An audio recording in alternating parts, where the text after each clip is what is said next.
I manifested sitting in front of a microphone, and look, here I am. Hi, I'm Nick. This is 10 Minutes with Nick, and today I'm going to talk about manifestation. Now, for those of you that don't know, which half includes me, half doesn't include me, manifestation is the practice of speaking the things you want to happen into the universe. It's not quite the practice of genie in a bottle, right? Genie in a bottle is making a wish.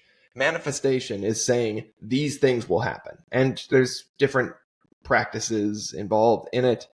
I'm going to today discuss manifestation and why manifestation seems to be successful. So successful, in fact, that people talk about manifestation all over the Instagrams, all over the interwebs. It's everywhere. And people talk about how manifestation is important. But it's not just, I'll say this, and the people who this refers to can be angry at me if they'd like to. It's not just the kooks on the internet who, it's not just some guy saying, like, if you speak, I will have $1 million into the universe, it will happen. Or the actors who seem like they're just constantly way out in left field, although the manifestation does seem to work for them since they seem to be pretty popular. No. It's everywhere, right? And it's become very popular, particularly in this time period where things are so uncertain. People are looking to take back some form of control over their lives. So why does manifestation work and how does it not work? Let's start with how manifestation does not work, because there is no such thing. It's not magic. There's no genie in a bottle that when you speak into the universe, something falls on your lap. And now I'm going to come at this from my perspective. So throw out my opinion if you'd like. If you like my opinion, subscribe. And yes, I did just shamelessly plug my own podcast. Anyway, from my perspective, and I've been very open about this, I'm Christian. I believe in the Bible. I believe in the unerring word of the Bible. As a Christian, you speak into the universe. What you are speaking into the universe is a prayer. And when you pray into the universe, what do you expect to happen? If you ask God, the creator of the universe, to do something on your behalf, he ain't going to do it if it ain't for you. God, I wish I had $1 million.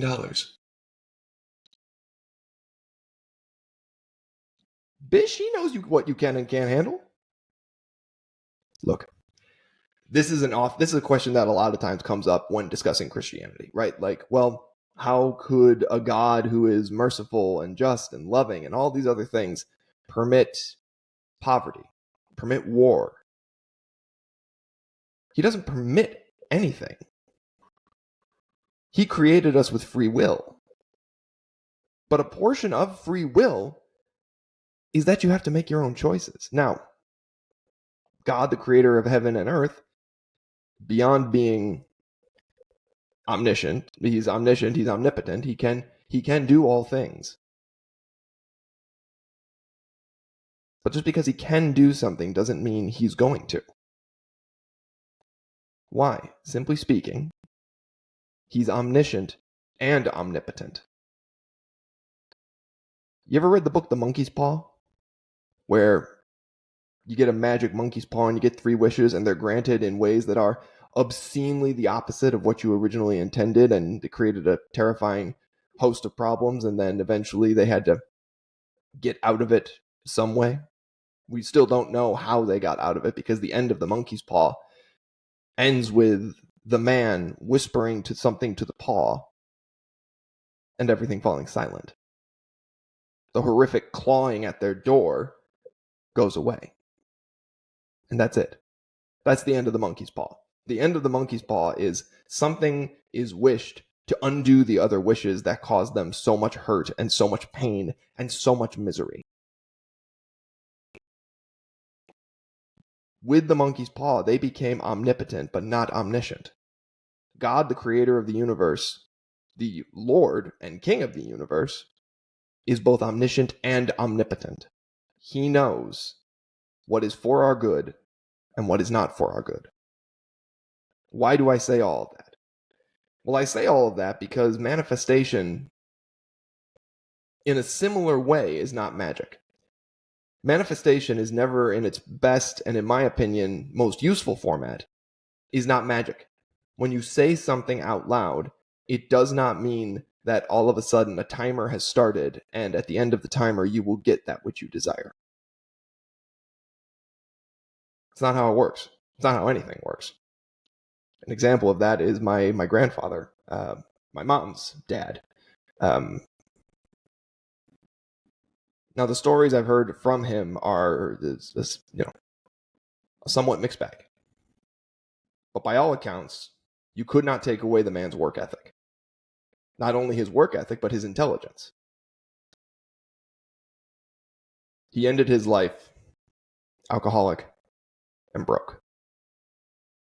And despite the fact that he didn't just laze about the house, he was one of the hardest working people around.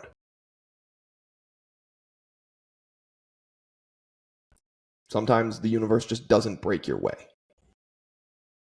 Or sometimes God just has your life planned a different way. The only thing we're promised in the Bible, we're not promised earthly riches. We are only promised salvation if we turn to Christ. That's it. That's the promise.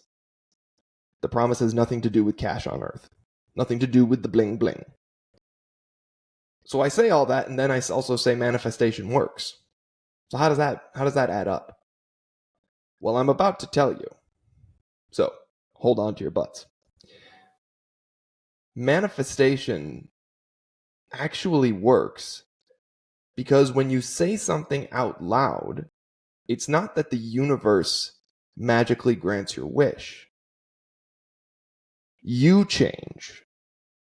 You say something out loud, and all of a sudden you start to notice yourself doing the things that would lead you to the end results you spoke of.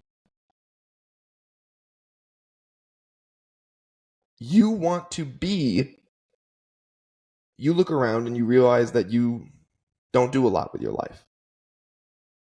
And you say out loud, I'd like to get a job. Well, how do you get a job? People don't just hand them to you. So you start to look around and you start to pull together a resume. And you start to really think about what you have to offer at a job. Oh, that's cool. You start to realize the skills you didn't even know you had. But you start to realize the skills you didn't even know you had because you said out loud, I want a job, and then you started to think about what it would take to get a job. As you keep moving forward, let's say you say, I wish I was rich. But instead of just having that sit inside and have you become sort of grumpy and miserable, you say to yourself out loud, I'd like to be rich. And then you start to change your behavior to match how somebody would get rich. You start to look for ways to save money. Not only save money, but you look for ways to start to earn money. I wish I was a better father. I wish I was a better mother. I wish I was a better brother. I wish I was all these things. And you start to behave in the way that leads to the end result. The reason manifestation works, I will submit to the jury of 14 people who listen to this podcast on YouTube. Again, thank you so much. The reason it works is because you've said it.